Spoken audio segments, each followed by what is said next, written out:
prescription eyewear.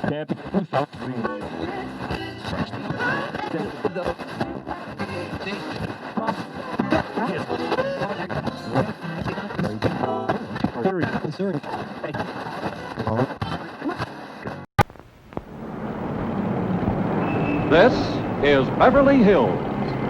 And here come the Beverly Hillbillies.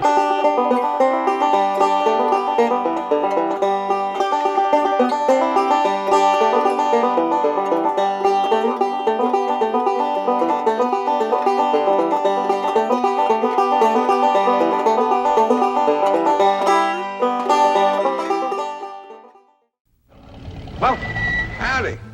Well, now, ain't that handy? What's that, Pa? Way the road takes a bend in here, runs right by the front door. No, Mr. Clampett, this is your driveway. It goes with the house. Is this thing a Oh, house? yes, indeed. It was built by John Barrymore, one of our finest actors. Pretty fair stonemason, too. Hey, Jed! This here is dandy soil. Fine, Granny. We'll commence plowing tomorrow. But this is Beverly Hills. Dirt is dirt. Yes, I know, but why don't we look around inside, eh?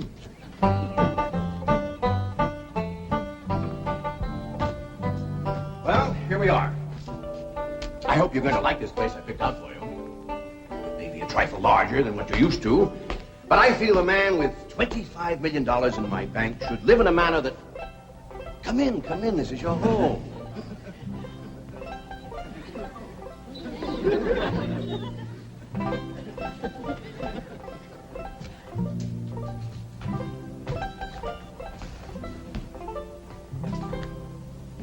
As I say, it may be a bit more than you're used to, but I'm sure you'll be comfortable. Now, my secretary will be over right away to help you with the hiring of servants or whatever problems you may have. She's a very efficient girl, Miss Hathaway. Jed? Jed?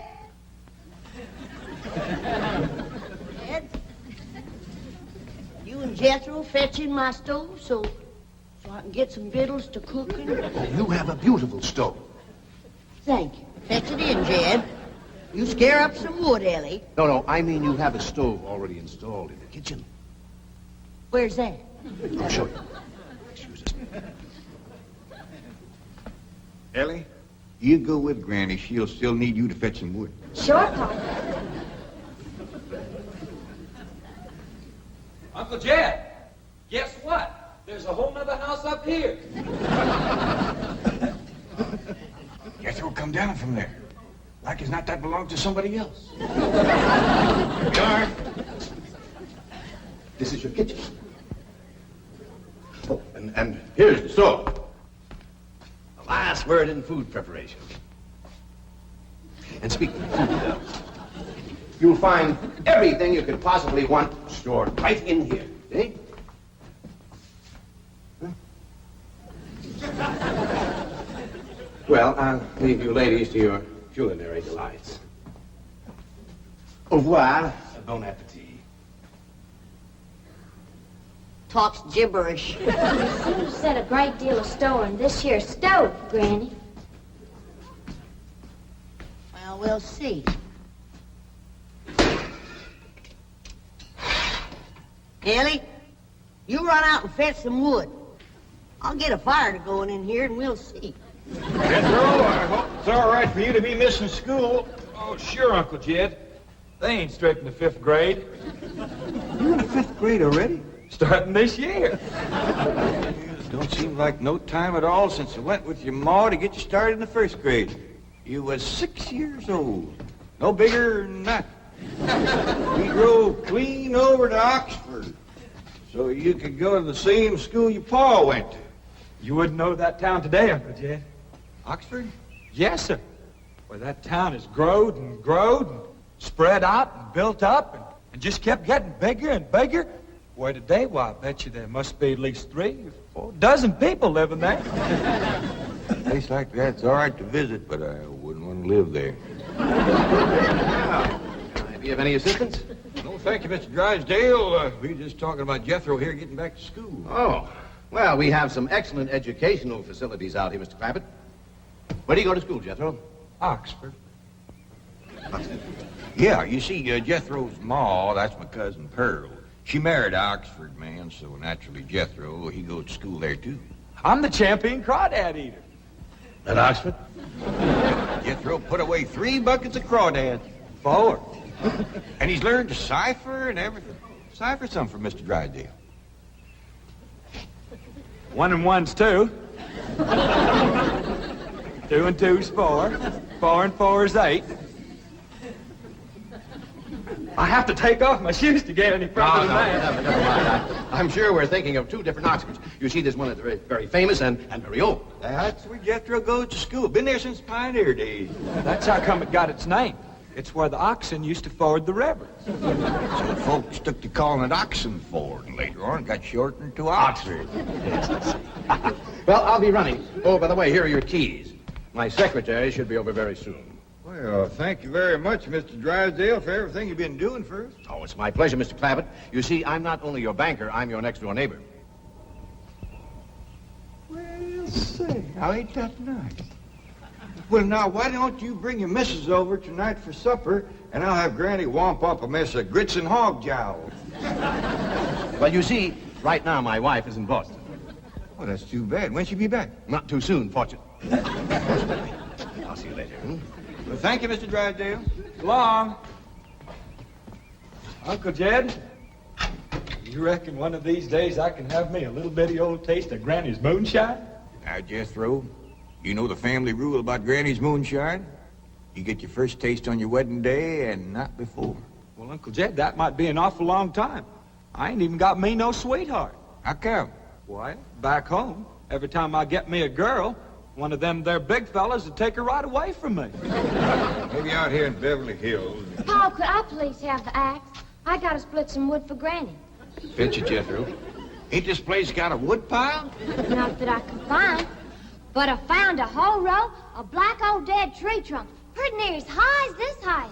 Is it kind of big for you to tackle? Well, shucks, no, Paul. They're only this big around, and all trimmed and topped and strung together with a black rope, so as no matter which one you cut, the others keep it from falling.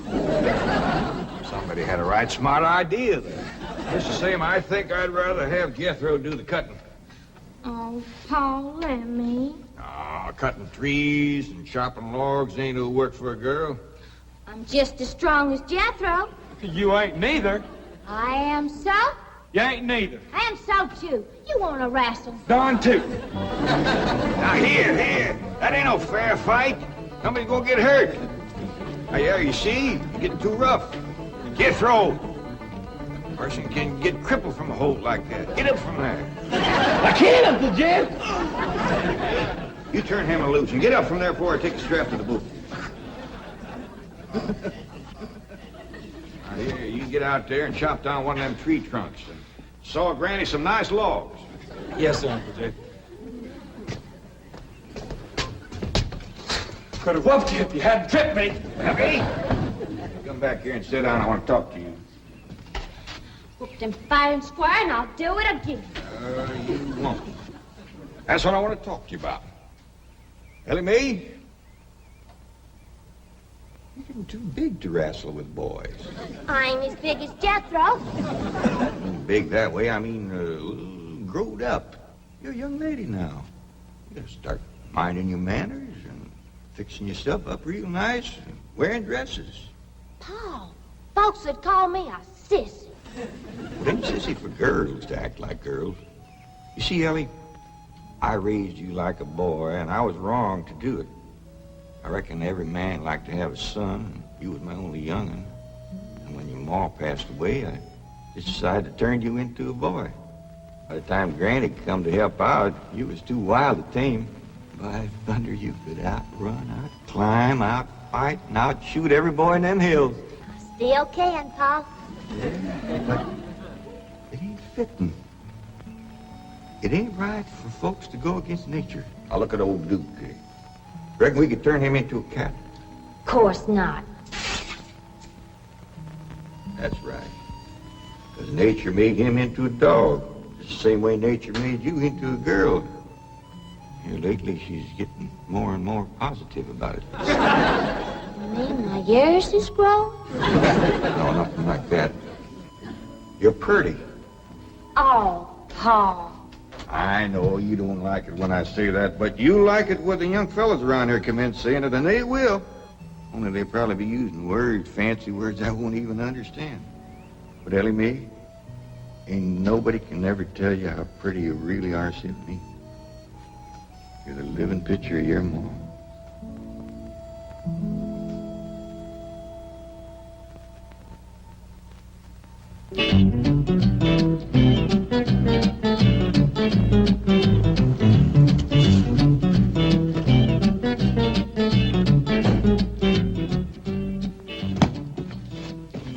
You still here? I thought you were going up to the Clampetts estate. I didn't think it prudent for us both to be absent simultaneously. In the event of crises... The only crises you have to worry about right now is keeping Mr. J.D. Clampett happy. Now get up there. Tell me, how did you like the flamingos? What flamingos? I thought pink flamingos around the swimming pool would add a rather elegant touch. Mr. Clampett is not a man educated to elegance. That will take time. Right now, there are more pressing problems. Of course, getting settled, the servant problem. Well, whatever they are, just get up there and solve them. Now, J.D. Clampett is this bank's largest depositor, and I'm making his satisfaction your responsibility. I accept the mantle of responsibility with which you have cloaked my shoulders, and I shall so conduct myself that if this great financial institution shall last 1,000 years, people will still say, this was their finest hour. Handy wood, all right. Got a lot of pitch and tar in it. Ought to burn real good. Yeah. That flimsy grate holds up. Granny, this is top of that tree trunk. You want I should split it up too? No, just leave it outside. Yes, sir. This place ain't even got a wood box. Yeah, folks don't need much wood out here. Remember what Pearl said? It don't get cold. Yeah, I remember. It might not get cold in the day, but it sure freezes solid at night. How you know? I'll show you how I know. Every bit of food in this here storage bin is froze harder than a rock. Yes. Look.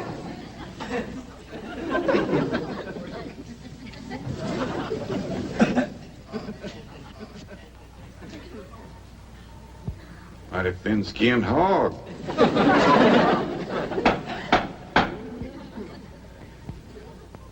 But I'll be doggone. Take me 2 days to thaw out that ham before I can ever cook it.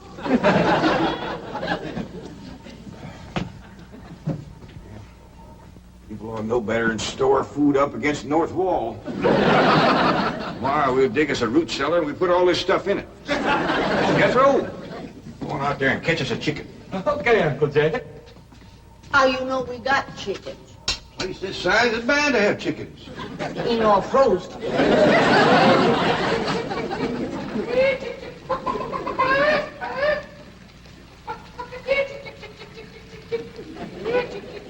Chick, chick, chick, chick, chick, chick, chick.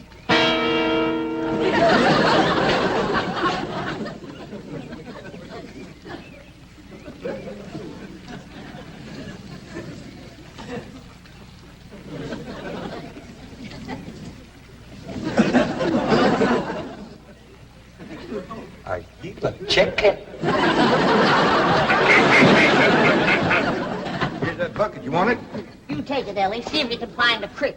I gotta have some water. You know a pump on this place? It ain't even got a well. Uncle Jed, Uncle Jed. Yeah, boy. Did you find a chicken? I found something. I ain't sure if it's a chicken, a goose, a duck, or what. Where is it? I couldn't catch it. That thing can outrun a jackrabbit. There ain't no goose or duck. Must be a chicken. If it is, I was right about things growing bigger out here. That thing was this high. A chicken? Ah, Jethro. Honest, it's got legs this long. Gibby's on the drumstick. Drumstick ain't much. Whoever gets that neck is eating from now on. It commences here and runs plumb up to here. You ain't forgot what I said about Granny's jug of liquor. I ain't been at Granny's jug. You have your in for it. Honest, cross my heart. Where'd you see this chicken? Down by the cement pond. Cement pond. Uncle Jed, that pond is the fanciest thing you ever did see. Why, they are steps, so as the cattle can walk right down into it and get a drink. And up at one end, there's a lady standing there made out of rock. And she's a pouring water out of a jar right into that cement pond. Oh. Well, that's how come that big old pink chicken to get away from me.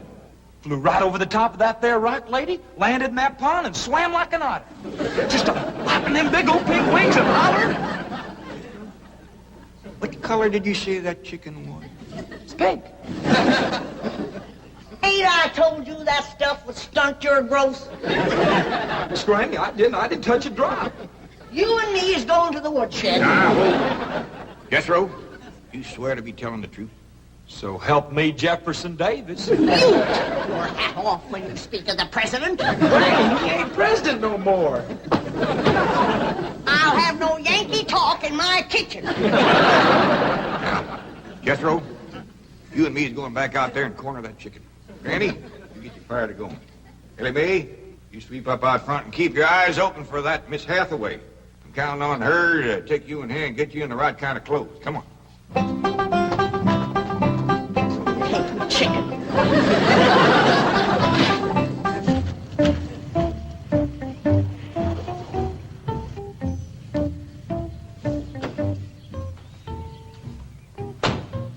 You there, young man. I ain't a young man, but I sure do thank you for thinking so. Good heavens, you're a girl. Yeah. I'm Jane Hathaway, executive secretary to Mr. Drysdale. And you, I take it, are a domestic of some sort? Cleaning girl, housemaid? Just what are your duties with Mr. Clampett? Well, he sent me out here to sweep up, but he said you'd take me in hand and get me in the right kind of clothes and everything. Indeed, I shall. We have a complete servant's wardrobe from chef to chauffeur. Come with me. What in the name of Thomas Chippendale is this? Has Mr. Clampett seen this disgraceful and unsightly mound of debris? Oh, yes, ma'am. This is all his. Oh, what charming antiques. Just like you said, Jethro. Rock lady pouring water into a cement pond. Yes, sir. And over there's where I seen that great big pink chicken. Only thing is, it don't sound like a chicken. It makes a kind of hollering noise.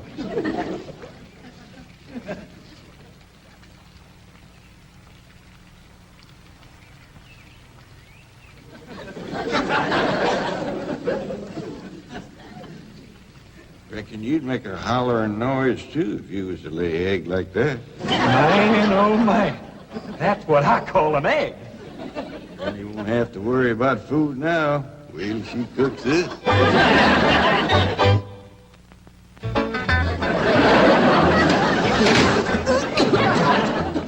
That flame city stove don't draw worth nothing. Granny, look at this egg. What's all the smoke? Stove don't work.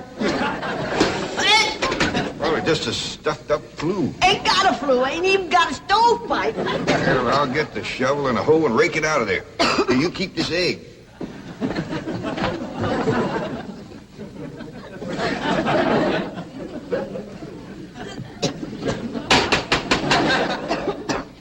Just like everything else out here.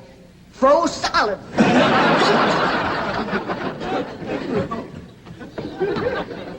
Really, my dear, you look quite charming. Well, I feel like a dad blamed fool. Oh. Just a moment. Can't stop now. I'll be right back. Oh, that was my pa. I take it he's a gardener. Oh, yes, ma'am. Pa just can't wait to commence gardening. Apparently. However, as though I admire his enthusiasm, I must forbid him access through the main entrance. Now, tell me about the rest of the staff.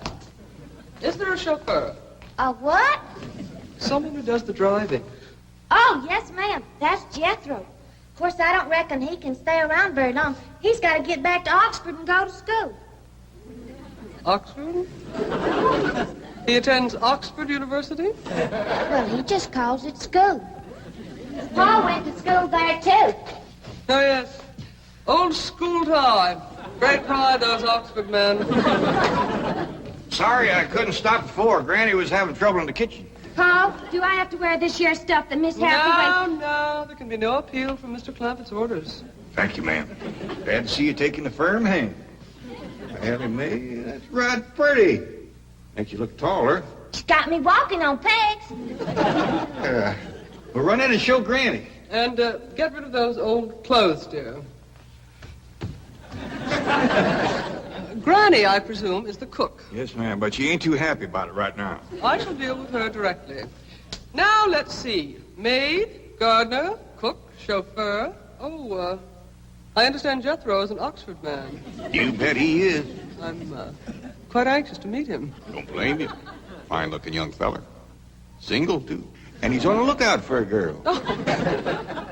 I am only interested in the intellectual rapport which I would naturally have with an Oxford man. I presume you went to Eton as a boy. If I know Jethro, he went to Eton the minute he was born. Yes, of course. I suppose his father matriculated him. I kind of think maybe it was his ma. Oh, well, no matter. At any rate, he's an Eton man. That he is. Matter of fact, Jethro won the Eton championship. Oh, marvelous. What was he champion of? Eton. Yes, I know. But what was it? Cricket? Oh, no, it was crawdad. I don't think even Jethro would eat crickets. I was referring to the game. Gillian, where's the axe? I bet you, Granny, you talk to Miss Hathaway. And just why does Cook need an axe? I've hit this with everything I could lay a hand to. I even whomped it with an iron skillet. You are supposed to hit it with a croquet mallet. All right, where is it? I don't think I'll tell you.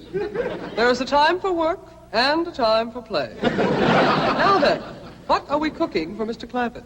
Well, I don't know what you're cooking him, but if he wants any victuals for me, somebody better shoot a possum.